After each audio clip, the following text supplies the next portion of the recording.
Hello, this is part two to the video because my supervisor Sebastian has such bad phone holding skills that you can't hear me. So it's good visual. Now you get to, I'm just going to give you the answers to the paper. So here we go. Hello, this is for you, Dan.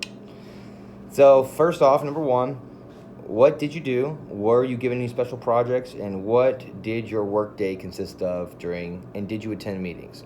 So last first, did I attend meetings? Yes, every single day we do a walkthrough meeting, and we have a midday meeting usually around like 2, 3, kind of like finishing out the end of the day, what kind of things are going on. Usually things talked about in the meeting are the stage of which car is in its production, so whether it's like in body work going to sanding, or sanding going to painting, or painting going to detail, or then detail finally being QC'd by me or one of the other estimator supervisors. um, was I given any special projects? Special? I mean, that's kind of weird. No. Yes. I mean, it kind of depends on what you define as special. I don't define it as special, so I'm going to go with no on that. Uh, what did my workday consist of? Well, that's a big one. So, first off, in the morning of the day, we have our walk. And then we're doing callbacks from sales, leads, just getting some business through the door. Spending like 20, 30, 40 minutes doing that. And then basically on to checking up on, after our walk, we kind of have the status update of where everything is. So, do I need to order parts, which is 90% of the time, yes. Checking supplements from insurance companies, making sure those have been approved, contacting customers with emails, communicating with my boys in the back, seeing what stages of there are, if they have any problems, what's going on there. And what do? I basically handle customers, invoices, products, customer relations, leading, making sure everybody's doing what they're supposed to, constantly walking the shop, constantly on the computer, constantly doing callbacks, constantly calling customers. Busy, busy, busy. Always busy, busy, busy, busy. So many stuff to do. So I'm going to move on to question 2. What new skills did you learn that you can put on your resume? Did you develop new management skills that you did not have before the internship? Do you feel the work you were given was meaningful and representative of management duties? Were you exposed to management functions even if you did not do the work? Did you shadow your supervisor in any areas? So again, back to first. Yes, I shadowed Sebastian in my very first about week and a half, just to get the procedures down, the flow of things, learning a lot about estimates. What an estimate is basically when a customer comes in here, say they will need a paint job, I need to accurately determine on the computer, how much I'm going to charge for what services, what customers want, kind of like lining up what they want with what the price is. And kind of finding, because, no one really wants to pay too much, we don't want to get paid too little, so it's me finding, I'm like the middleman, finding the good ground. Management duties, I found meaningful was just working with everybody. I don't know. I've always been a people person. Always loved the automotive industry. I love working in the front. I love being the face of the company. I like looking nice.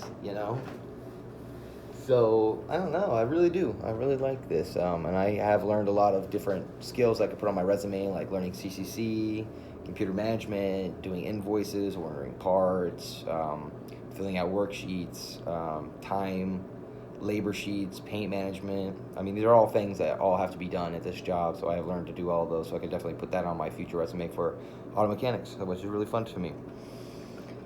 What do you like your job? What do you dislike about it? Were you able to share your feedback with your supervisor? Were you surprised at any aspect of the organization and management style?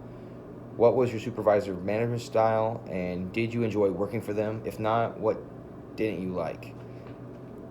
I love my job. I love auto mechanics. I love doing body work. I love customer service. I used to be a server. I used to work in a kitchen in the line, so I used to be really, multitasking. A lot of this and a lot of commands. Do this, do that. You do this, you do that. Kind of like delegating, which is really important, and I do love it. I don't dislike anything. I love it here. It's fucking dope. Excuse my language. Sorry.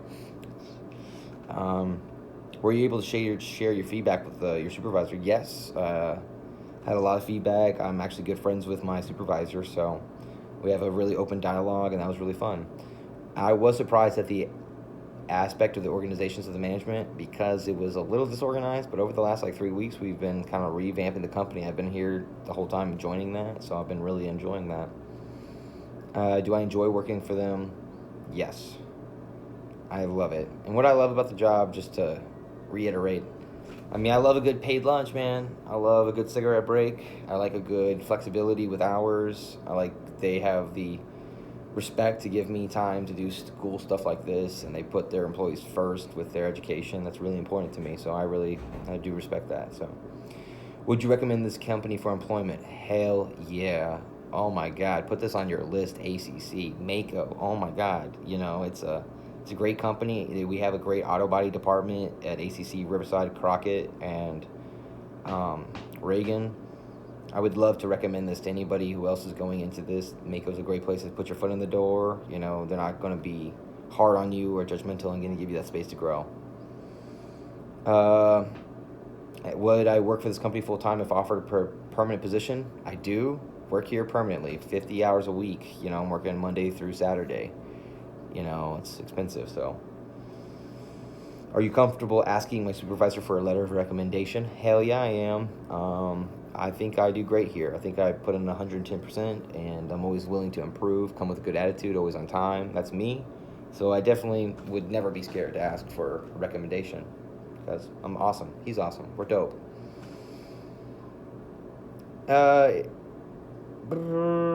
If so, I'll send you a letter recommendation if I can do it fast enough. So, what feedback do you have for the management internship program overall? I don't think it's my place to say anything. I understand that I was in a weird situation. Dan, you know this. Hajid knows this. The only thing I would probably recommend is, tell the advising people not to put people into this program unless they're ready for it. I wasn't ready for it. I still have a couple classes to go through, and it wasn't appropriate, I guess is the word. But at the end of the day, it all worked out, and I really do appreciate my previous professor honestly pushing me into telling me to hold off. Don't take that easy job. Don't take a job that you're not going to want and it's not going to help your career. Anywho, so yeah. Another recommendation I would say for the future internship courses is that there should be a more thorough list of body shops for ABDR. Motorcycle has the same thing. For internship, there should be a list of motorcycle shops that you should be working with.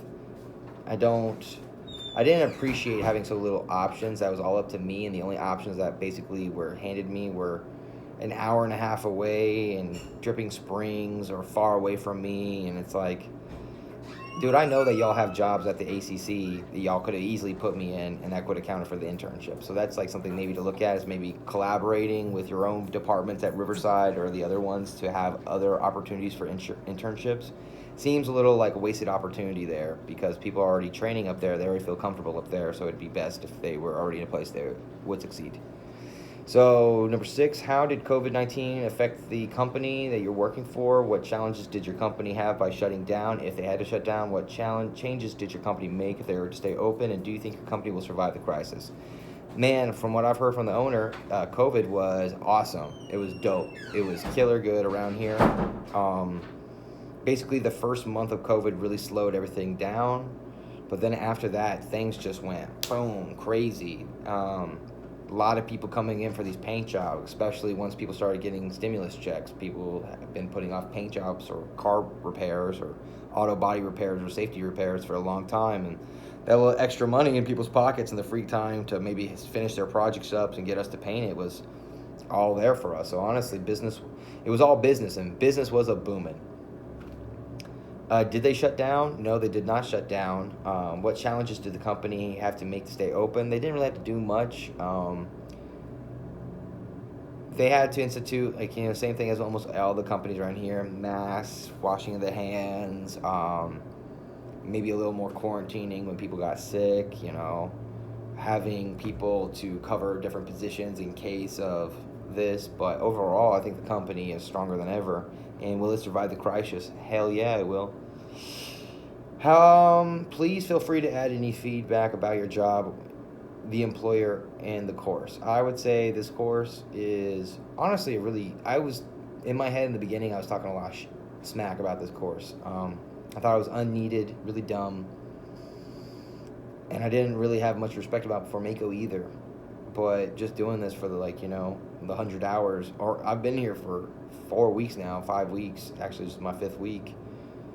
Um, really puts in perspective, and it was super. I haven't worked. This is my first job in about 3 years because I've been constantly focused on school, being a single father. I do odd jobs, auto body, mechanical stuff, but nothing to really keep the money going. So, just getting back into the workforce is really nice for me, energy wise, because I have a lot of energy and ready to work. But the course was really good. This was like a good bridge for me to get back into it. It just happened to be a nail on the head, perfect shot, But I could see even if it didn't work out, it would have given me almost like a transition, like almost like, hey, you're getting your feet wet before you jump in. So that was really dope. I will try to update my resume. It's probably gonna be sent tomorrow. I really hope that doesn't mean it. The only thing I'm gonna put different on my resume is like CCC, invoices, and Mako. So like, and everything you hear in this video. So I hope that's good enough. I really enjoyed your company, Dan, listening to this. I hope you enjoy my video of the tour, and I want to wish you goodbye. Bam.